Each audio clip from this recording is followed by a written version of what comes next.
This original WSRE presentation is made possible by viewers like you. Thank you.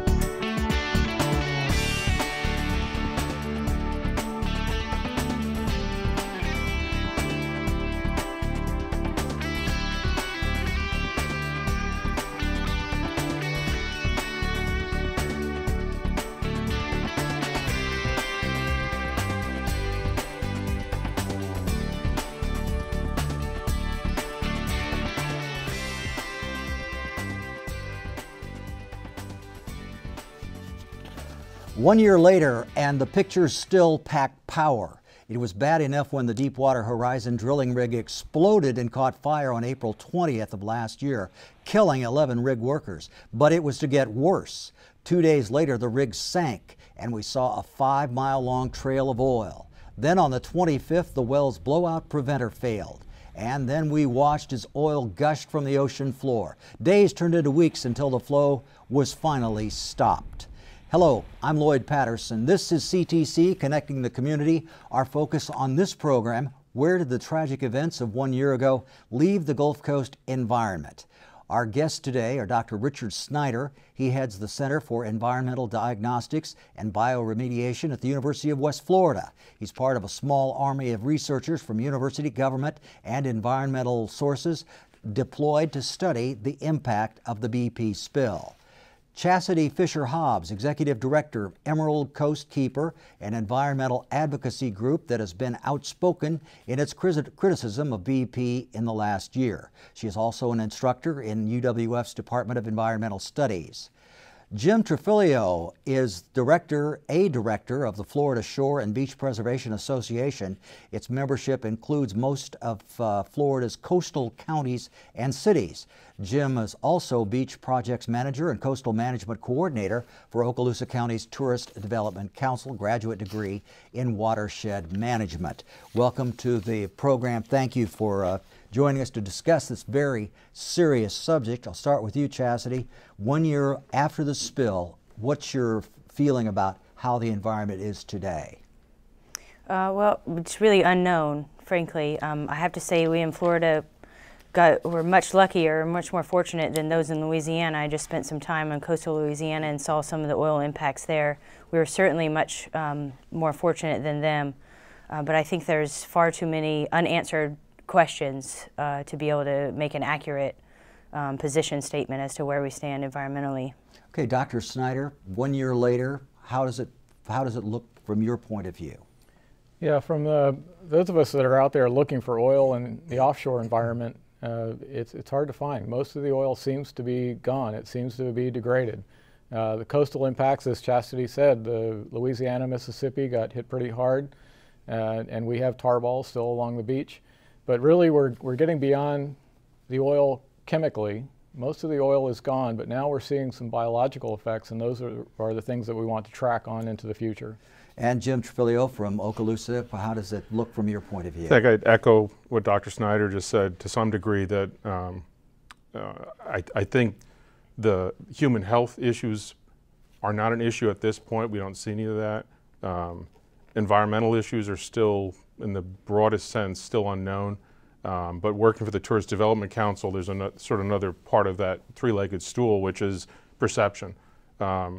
Our areas, in, Pensacola, Okaloosa, Walton, the whole Panhandle area are very reliant upon tourism. And I think it's important for folks to know that right now, unless you knew there was an oil spill on most of our beaches, you wouldn't be able to tell because you wouldn't find anything. Or if you did, you had to look really, really hard. Yeah, and we are going to be doing a separate program about the economic impact 1 year later of the BP spill. But for now, we want to really concern ourselves with the environment. Chastity Hobbs, what really worries you the most as you look at the possibilities out there? What really has you concerned? I think I'm mostly concerned really about what we don't know and about how, at what level will toxins accumulate within the Gulf. We know that the majority of the oil was dispersed and sunk into the Gulf of Mexico rather than being skimmed and removed. And so what does that mean for the long-term health of the Gulf? All right. We don't know. Dr. Snyder, what big concern do you have at the forefront of your thinking now? Yeah, most of the impact from this was well offshore. I mean, we've seen coastal impacts, Louisiana, Mississippi, and certainly some along our coastlines as well. But those coastal impacts are really minor compared to what happened offshore. The amount of dispersed oil that was in the plankton, the impact on the plankton itself, the dispersant plus oil that was all through the water column, through a mile of water column from the bottom all the way up to the surface. And that all had a huge impact on the Gulf ecosystem offshore. And that's really where a lot of the impacts are starting to manifest themselves. If you just joined us, I'm Lloyd Patterson with WSRE.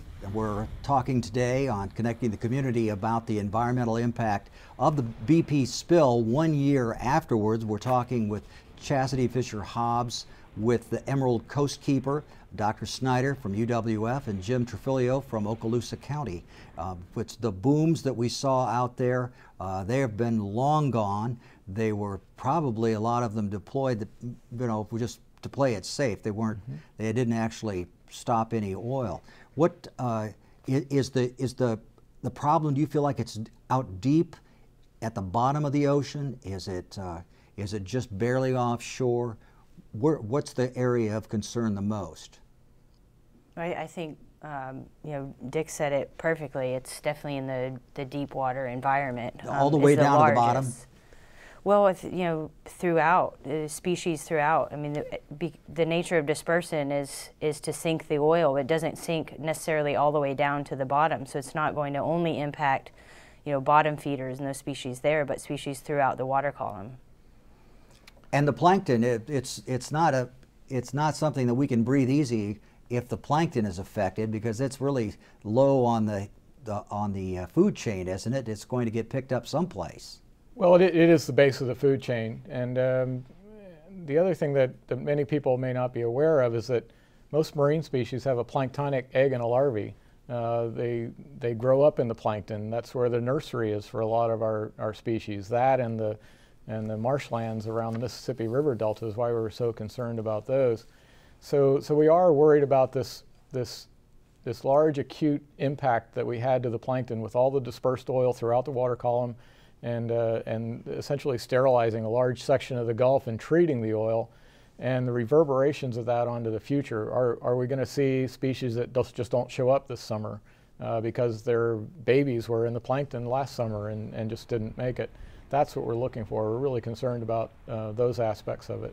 Jim Trafilio, are you following all the different studies? I know you probably get reports every day about different research projects that are done. Yeah, there's been a couple, OSAT 1 and OSAT 2, which I can't off the top of my head remember what they stand for, but they're done by a multitude of different government entities. They all have been showing, at least presently, no detectable limits of any of the elements of the oil spill.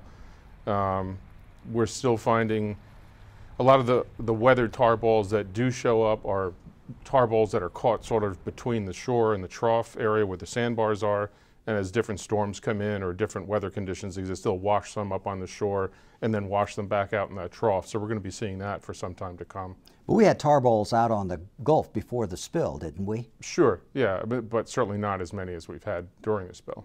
And Chastity, I know you want to talk about the impact of the tar balls. You said before that people are worrying about the wrong things when it comes to the environment and the Gulf. Well, yeah, we were discussing dispersant. There's been a lot of talk about the toxicity of dispersant itself. When, in my opinion, the true harm with the use of dispersants is that it makes the PAHs, which is the carcinogenic components of the oil, more available for all species, not just oil-eating microbes, to potentially accumulate.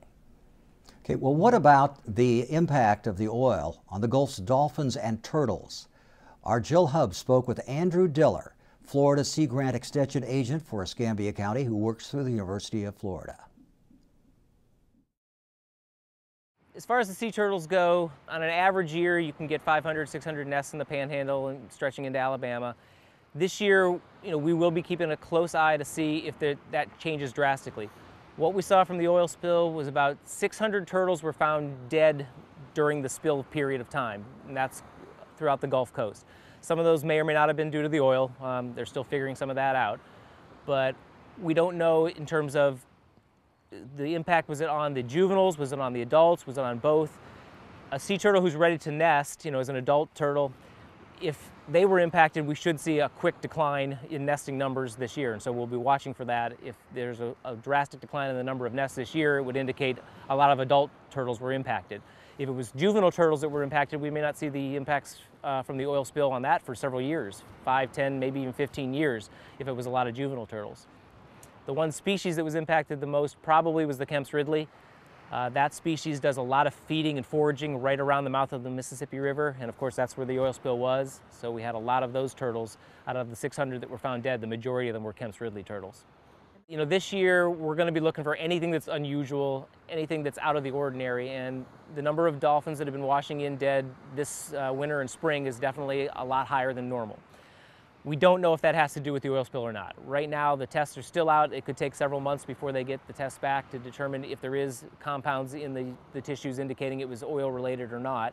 But whenever you see something like that this year, obviously everybody's going to think, ooh, oil, maybe. We'll go through and take a look and see.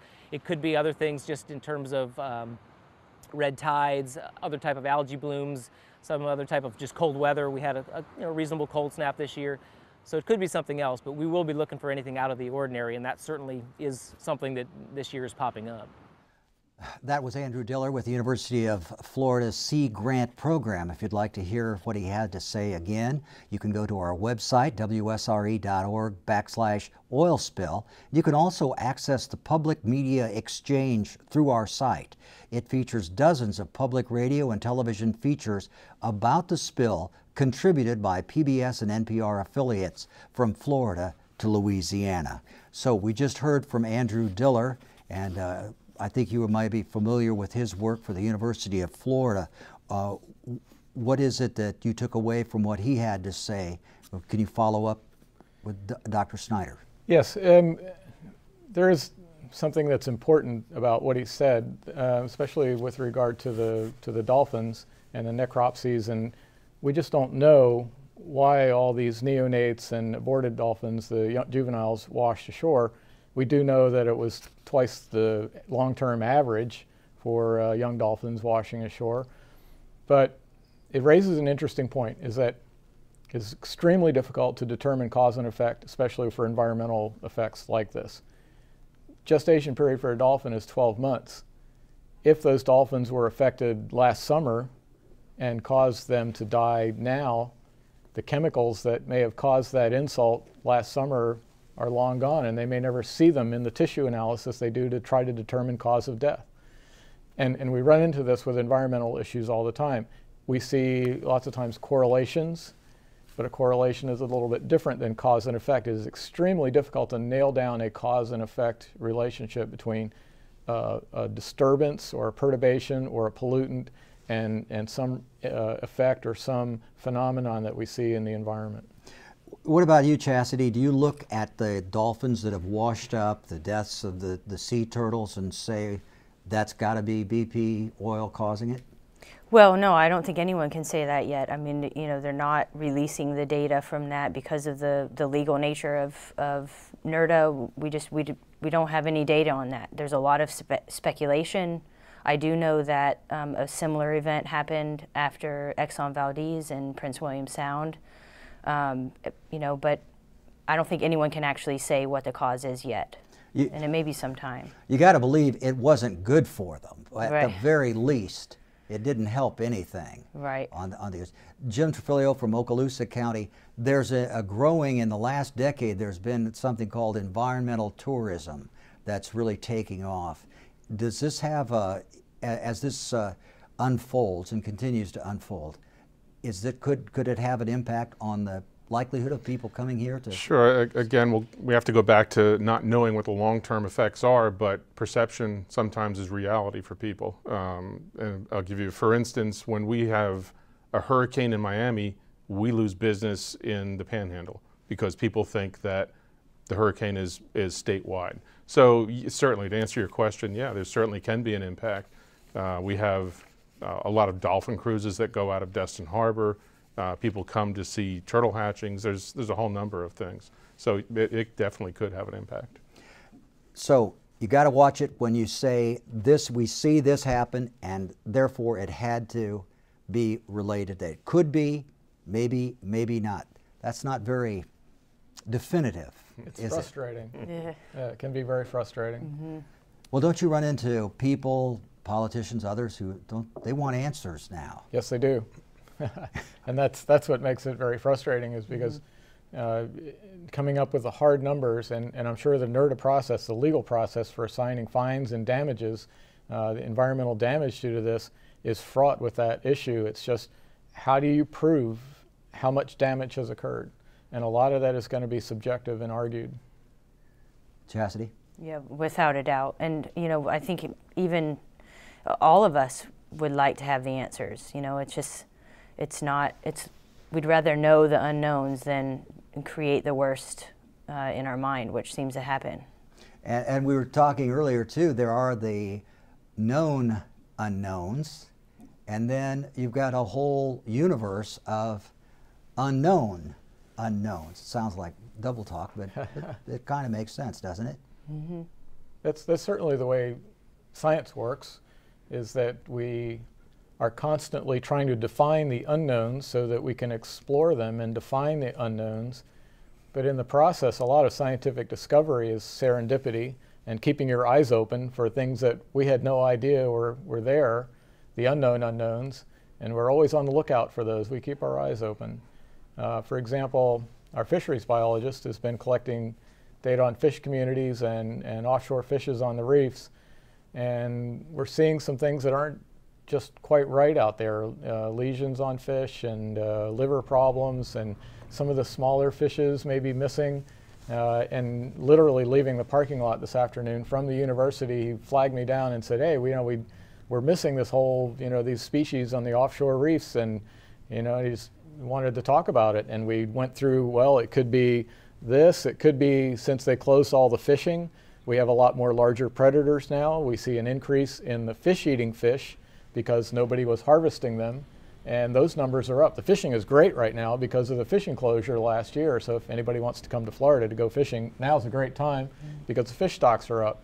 But the impact of the fish stocks being up is we've got a predation effect on the other fish in the community, and how do you, is that related to oil, or is it related to just the fish closure? How much of it is stress from the oil molecules on the fish and the food of the fish? How much of the lesions and impairments we're seeing in some of the fish, how much of that is related to the oil, and how much of it is, just natural variation? It's very difficult to pin these things down, and we talk about this a lot, is how do we actually prove this, and how do we actually show this? Do you hear from fishermen? We have a lot of professional fishermen in Northwest Florida. Yes. Do you hear from them saying, well, I see this, or I'm not seeing that, and this is a concern to me? Do you hear information like, and is that useful to you? Since it's not scientific, I guess. It is extremely useful. Those people know the Gulf really well. They know the fish really well. They are the eyes and ears. Lots of times they're the first people that run into some of these things. And if they are willing to share that information, then that gives us a basis for action. And some people would disregard anecdotal information like that in science, but I think we have to keep our eyes open for the unknown unknowns, and those people are out there right on the front lines. But we have to be cautious. I did have a fisherman contact me last summer with all these pictures of red snapper and what he thought were lesions on swim bladders. He said, I've been fishing for 60 years. I've never seen anything like this before. And I had to tell him it's just the natural part of the swim bladder where the gas exchange occurs. He just never looked that closely before. And we're seeing this a lot. The people are looking at things much more closely now because they're expecting to see oil impacts or attuned to the fact that there may be impacts. And they're seeing things now that are just natural, normal. They were there before, but people's attention is much more acute now. And that is a good thing because people are paying attention to the environment. But we also have to sort out what is real normal and what is real impact from oil, and that's the difficult part. Yeah, it's amazing what you notice when you're out there actually looking closely at things. On Okaloosa Island, there are a lot of fishermen that work off your county. Are you hearing reports about unusual things? Not really. The fleet comes out of Destin Harbor, and I think most of the fleet is just happy to be out fishing again with the fisheries open. Again, it's tourist season, and they do a lot of their business on party boats, so we haven't really heard anything. Chastity, what do you make of these anecdotal stories from various fishermen who have gone out and do have, as Dr. Snyder said, years of experience out there? They certainly know something about what the Gulf should look like. Certainly, and they definitely have a wealth of knowledge, decades of being out there on the water. But I think, Dick said it best in that we're paying a lot closer attention now. We're noticing a lot more than we've really paid attention before, and trying to separate those out, having a cause and effect is it's very difficult. There was a story that came out of public radio in Louisiana that's on our consortium, which you can also see if you go to our WSRE website, WSRE.com. It's from Ed Chesney. He's a researcher with the Louisiana University Marine Consortium, and he says that he's optimistic that any marine species damaged by the oil spill will rebound, and he makes the point that life is very resilient. And do you share that point of view? Do you feel like things are going to bounce back and it's going to be as though it never happened? We do have this concept of ecosystem resilience, ecological resilience. But and a lot of the organisms that were impacted by this spill have very fast growth rates. They make lots of babies, and potentially they can recover very, very quickly. And I think we're seeing that in some species that may have been affected. It'll be like it never happened. But we do have these events that cause large impacts, and then they reverberate on into the future, sometimes in cycles and scales that are out of proportion to the initial impact. But the idea of resilience, we have pushed ecosystems past this point. We know this, we've done this, like the cod fishery on Georges Bank. We fished the cod fishery, one of the greatest fisheries in the world. We pushed it to the point of near exhaustion. We backed off the fishing pressure. Those fish stocks are not responding. They're not growing as fast as they theoretically should. Why is that? We've pushed them past some point where they just don't immediately bounce back. And maybe something else has taken the place of their food, or we don't know. We've altered the system somehow by pushing and overfishing the stock too far. Have we done that to the Gulf of Mexico? That's the big question right now. That's what we're looking for in the next few years. Does the system bounce back? Are there things that are out of kilter? And are we going to set up these longer term cycles that are going to impact the environment? Jim, I'm coming to you in just a second, but Chastity, first I want to get your reaction to what Mr. Chesney said about or Dr. Chesney said about the resilience of the Gulf of Mexico. Well, eventually, it's going to be so degraded that it will not be able to bounce back. I mean, I know, the dead zone at the mouth of the Mississippi, third largest, dead zone on the globe. I mean, that, puts quite a bit of pressure on the species in that region. You don't hear much about it, but there are spills and dispersed oil continually throughout the Gulf, throughout Louisiana, Alabama, and Mississippi. And so if we continue to have these types of disasters, eventually we will reach the point to where we can't bounce back. I believe 100% that nature is resilient, and I don't believe that the Gulf of Mexico will be dead, but it will be of little use, resource use for humans for some time. Yeah, we can only push it so far. Right. It seems like that's the lesson we get from history. Jim, you're concerned about beaches and shores, and has this put beach restoration is a big deal along the Northwest Florida coast because we have so many businesses that depend on it. Has this changed the beach restoration schedule in any way? Because of fear that you might be getting something up from the ocean you don't want? Not really. We have a couple of what are called borrow sites in the Gulf of Mexico that are near shore that before we can actually do the restoration, we have to do an investigation of those borrow sites to see if they're contaminated with oil. We did an emergency project, I want to say back about 3 or 4 months ago, a small project using the same borrow site. We did an investigation then. There was no indication of any kind of oil contamination. We'll do that same investigation again and actually do a larger investigation because it's going to be a bigger part of the borrow site. So to that extent, no, it hasn't really changed the scheduling. Talking about investigations and studies, has any of you counted the number of agencies, government, otherwise, that are out there now researching some aspect of the BP oil disaster?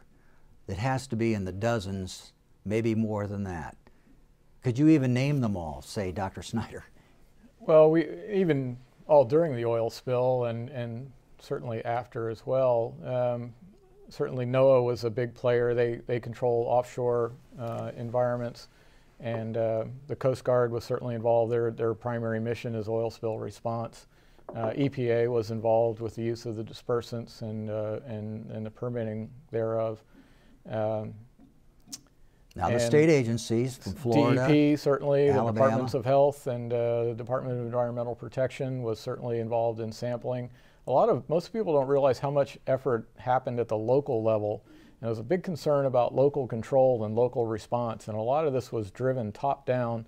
Coast Guard, NOAA, and EPA coming down and mandating the way things are to be done when there was a lot of frustration here in Escambia County, and I'm certainly certain down the coast as well, about we have the capability of responding ourselves. We know the local environment ourselves.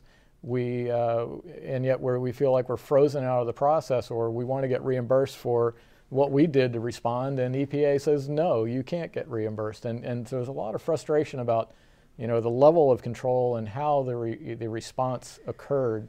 It was very much top down and not as much integration of local expertise. And we talked about the fishermen. Well, the locals are right here. They know the environment very well, and there wasn't a real integration and a tapping of that information base in this response. I think that was pretty universal. Chastity, Yeah. did you see the same thing? Absolutely. I mean, it took us 3 weeks for Escambia County to get their local action plan approved. If they had implemented it before it was approved by Unified Command, then legally BP would have been able to say, well, we're not going to reimburse you for that if anything was implemented. I know the National Association of Counties is working on submitting language to edit OPA, the Oil Pollution Act, to hopefully get that changed. Chastity Fisher-Hobbs with Emerald Coast Keepers, and they are online, of course, emeraldcoastkeepers.org. Coastkeeper, emeraldcoastkeeper.org. Singular. And Dr. Snyder from UWF, you're always great on these. Jim Trifilio with Florida Shores and Beaches, thank you very much for participating. And thank you for watching another Connecting the Community. I'm Lloyd Patterson. Good day.